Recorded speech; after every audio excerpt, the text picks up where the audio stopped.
Vamos ler então a segunda parte, ou o segundo artigo no jornal Diário do Povo, de 1865, quando Anter tinha apenas os seus 23 anos e que, depois de grande conversa com os seus amigos nas tertúlias ou de satsangas, como se diz também na Índia, sat, verdade, sanga, companhia, discussão na busca da verdade, em espírito da verdade, unidos, abertos e submetidos à verdade, em especial dirigida como uma carta a Anselmo de Andrade. Lemos já a primeira parte, em que terminava com esta ideia de que mesmo uma águia que arrebatasse um coração, mesmo aí encontraria palpitante a palavra justiça. Pois que não se concebe que metade do céu, um sol com os seus planetas, errassem o caminho do espaço e se sumissem para sempre na inércia, mentindo ao seu fim e à sua lei, e concebe-se que um inseto caia sob um grão de pó a ser alguma coisa, e não o possa ser, e lute, e se desespere, e morra, enfim, para não mais viver, para nunca mais cumprir essa sombra de um destino que lhe deram, e esqueceu toda a vida, e nem bem chegou a ser, pois que haverá ordem para os astros imensos, e não a poderá haver para um átomo de areia. Interessante esta descida ao mais, enfim, o átomo de areia e comparar o homem a um grão de pó. Erasmo cultivou também estas analogias, comparando o homem a uma bolha de ar. Homo bula est, pela sua evanescência, mas por outro lado também pela sua essência espiritual, sendo imortal. A justiça do universo é outra, e quanto de maior e mais perfeito concebe o homem, tudo isso é ainda sombra e erro e desvario, baço crepúsculo, ao pé da eterna luz da verdade e amor que alumia a imensidade. Eterna luz da verdade e amor que alumia a imensidade. E todavia sonha-nos a alma uma compensação para as dores do mundo, presente, para além do céu visível, um outro que não se vê, mas cujas glórias adivinham o coração, o céu da imortalidade. Concebemos essa coisa bela, e Deus não teria força para o executar, e não chegaria à realidade até onde pode ir o desejo do homem. É interessante esta razão ou justificação da imortalidade. Se o homem consegue imaginar tudo isso, se consegue desejar, porque não existirá. Porque não deverá então existir. É claro que sabemos que há muitas formas de imaginação que foram criadas ao longo dos séculos, por religiões, ou por seitas, ou por grupos, e que muitas vezes são completamente imaginadas e distorções, e até enganosas, e até podem gerar problemas na desencarnação das almas. A cada ser o seu destino, a cada destino o seu cumprimento. Aqui e ali, agora ou logo, com esta ou aquela forma, que importa? Se esta hora chamada vida nos mentiu, outra virá por certo, e a mão de luz e bem nos conduzirá no nosso verdadeiro caminho. Se este palmo de terra se recusa ao peso da nossa sorte, há mundos espalhados nos espaços, há sóis, criações e formas que nem se sonham, e alguém, num voo inefável, nos valará lá, onde saciemos a sede e a fome de aventuras que nos ficar deste desterro. Aqui temos muito o Antero afirmando já a pluralidade dos mundos, há espaços, sóis, criações, e alguém num voo inefável, o mestre, o anjo, a divindade. Depois faz uma citação de um poema do seu amigo João de Deus, o grande lírico, o grande ser de amor. Não se há pó depois de tanta mágoa, senão diga-me alguém que alívio é este que eu sinto quando a abóbada celeste levante meus olhos rasos d'água. Há, depois desta vida, ainda outra vida. Não se aniquila um átomo de areia, e a via da nossa alma, a nossa ideia, nas ruínas de pó ficar sumida? Isto é um pensamento muito importante da tradição espiritual portuguesa e que foi trabalhado, vemos nós aqui, por Antero e por João de Deus e também por Fernando Pessoa, em vários poemas em que utiliza quase palavras semelhantes, em que realça que realmente a morte é apenas o deixar de ser visto na estrada, o dobrar de uma curva. Depois continua: por grande e sublime que seja este nobre poeta, João de Deus, que todos amamos como um ser à parte, nunca sua alma conceberia coisa tão bela que Deus não possa realizar. Não será nunca a criatura maior do Criador. E todo o Espírito Divino pode dispor de maiores consolações do que a parte dele, que docemente se resolve no seio do grande inspirado.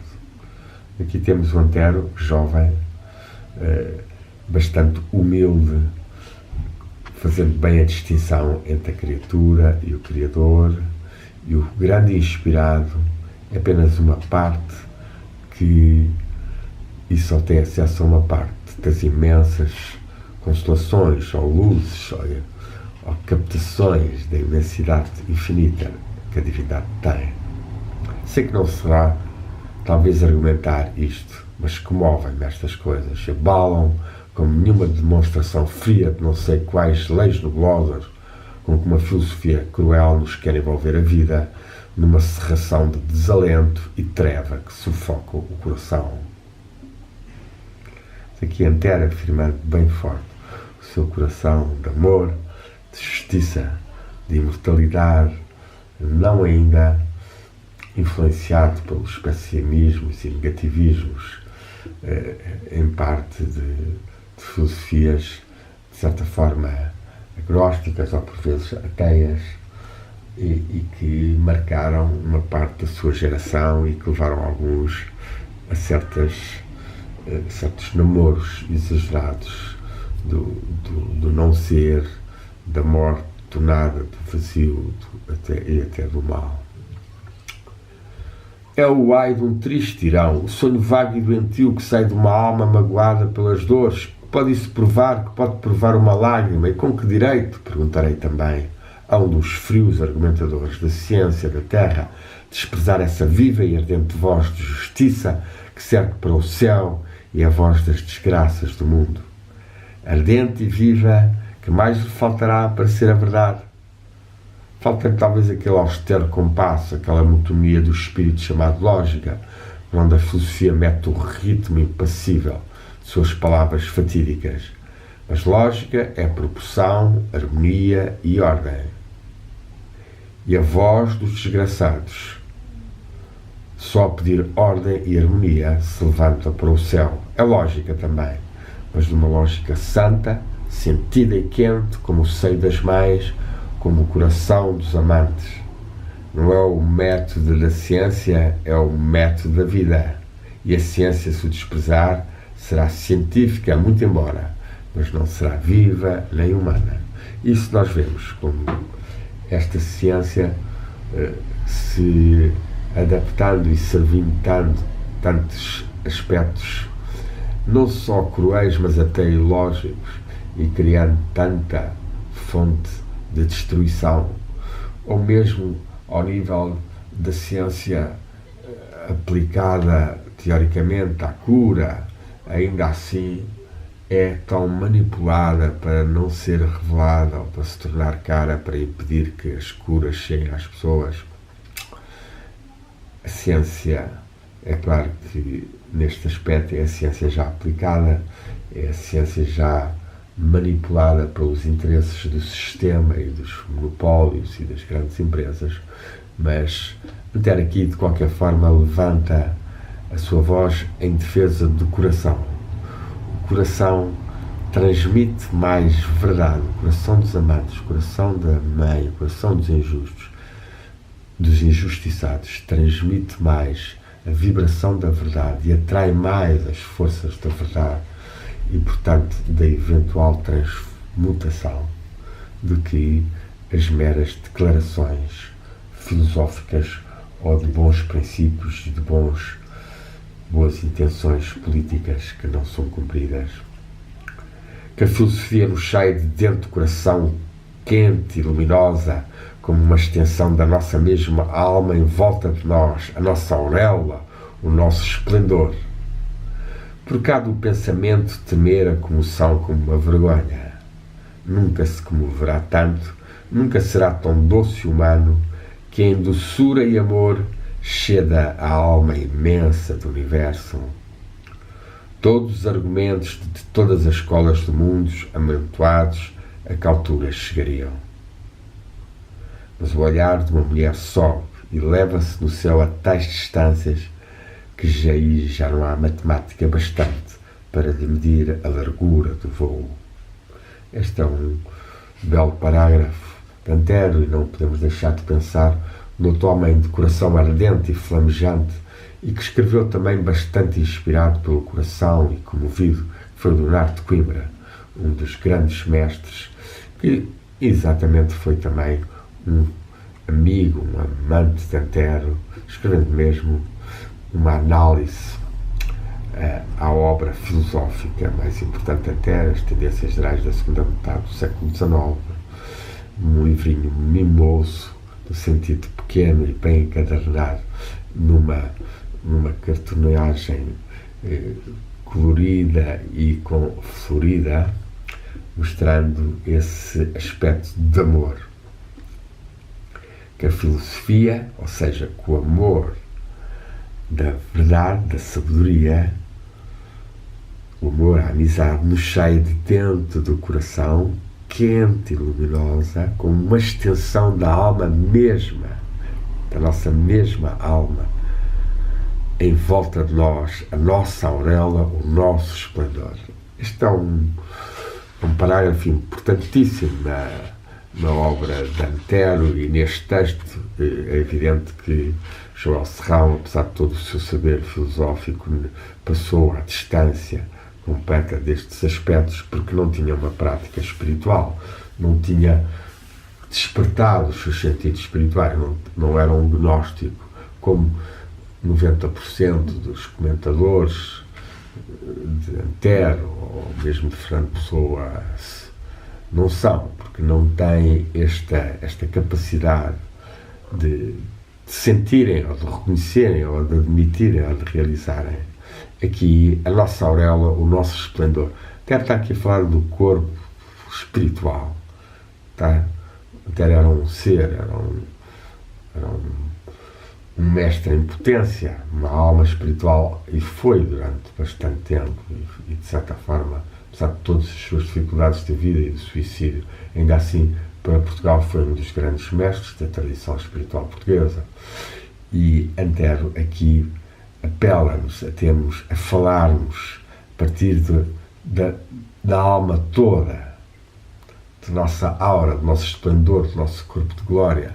A tradição iraniana ou persa, aqui representada até com a Urmaz, o ser bondoso e luminoso, revestido do seu corpo de glória, do seu esplendor, de Shvarnat, dessa energia esplendorosa que nós raramente vemos, só em momentos de grande graça, a menos que tenhamos já um grau de meditação e de iniciação ou de unificação interior e ligação divina e de graça divina muito grande. E depois fala realmente que nós devemos valorizar, apoiar a doçura, o amor, a comoção, sermos mais quentes e luminosos, pois aí a telepatia, a energia da alma, o olhar, estamos aqui a ir bater nas linhas do olhar também tão trabalhadas da tradição espiritual poética e espiritual portuguesa, por Bocage e por Antero, este olhar que transmite, na linha de que os humanistas do século XVI também tinham trabalhado bastante, Marcelo Ficino, Pico da Mirandola, esse olhar que transmitia um fogo, o fogo do amor, e que entre nós, Camões, outro dos nossos mestres da tradição espiritual portuguesa, também sentiu e afirmou tantas vezes. O olhar de uma mulher sobe e leva-se a tais distâncias, ou seja, o olhar do ser que ama, a energia do ser que ama transmite-se poderosamente e pode entrar dentro da nossa alma e aí acender mais o fogo, tal como esta chama e o olhar de Antero, posto nesse imenso oceano infinito de amor que nos deu origem e ao qual devemos estar mais ligados. Será isto só poesia? A poesia é também verdadeira. É a evidência da alma. Se o pensamento indaga, o coração adivinha. Aquele pode iludir os erros, com desvio lhe introduza no cálculo atrevido. Mas a este não, que não calcula nem compara, vê e sente. Não é livre, não é ativo, mas por isso mesmo se não pode enganar. É interessante estas afirmações em relação à poesia e ao coração poder adivinhar, porque não calcula nem compara, ele imediatamente vê e sente. O tal olhar ou amor à primeira vista. O amor é cego para os pequenos pormenores ou para o que os outros dizem, mas sente de coração a coração e então nessa unidade se entrega ou comunga. E é nessa unidade pode sentir e encontrar algo ou bastante dessa imensidade do amor divino. E é isso que produz as hierogamias, ou que eleva, portanto, a união do ser humano a um ato sagrado. A relação de amizade ou amorosa. E na relação de amizade nós podemos vê-la expressa em Germano Vieira Mareles, a quem, aliás, o Antero dedica a sua obra das odes modernas, oferecendo-a a Germano Meireles, companheiro da sua alma, e comparando-o a uma obra gerada por duas almas fundidas num só metal. Assim também no aspecto de amor entre dois seres, ou no casal, que conseguem então atingir este estágio de unidade e de amor que ultrapassa as dificuldades, os obstáculos, as dúvidas. É lá, no coração, na poesia, que a mesma lei da existência vive oculta e dali solta os seus oráculos sempre certos. Da ruína das sociedades antigas, quanto resta, quanto aceita o futuro como parcela de ouro depurada de tantas fezes seculares. Serão os sistemas, as abstrações, as certezas? Aqui põe em causa, de facto, todos os aspectos filosóficos. Não, as ilusões apenas. A poesia. O sonho da humanidade no berço infantil da sua primeira inocência.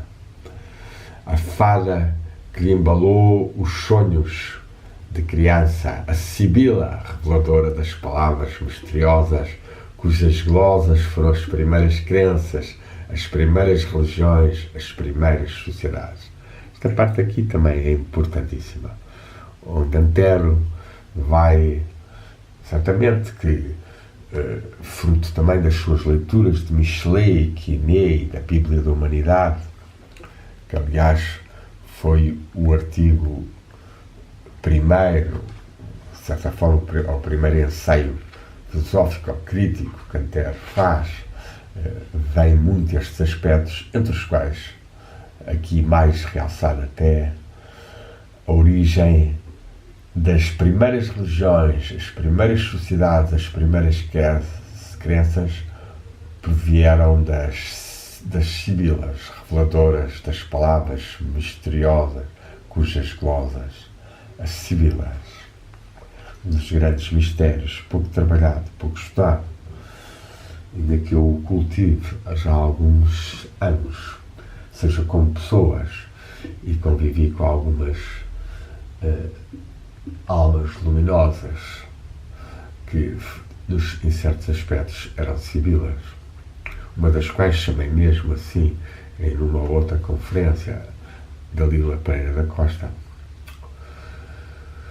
Pessoas que recebiam dos mundos espirituais e do coração e pela poesia e as palavras misteriosas, e que delas, do regaço dela, da sabila, nos caiu sob as mãos o mundo antigo, ardente, belo, luminoso, pelo contacto daquele divino, daquele seio divino. Sobre esse candente alicerce firmamos nós as frias construções do nosso mundo moderno.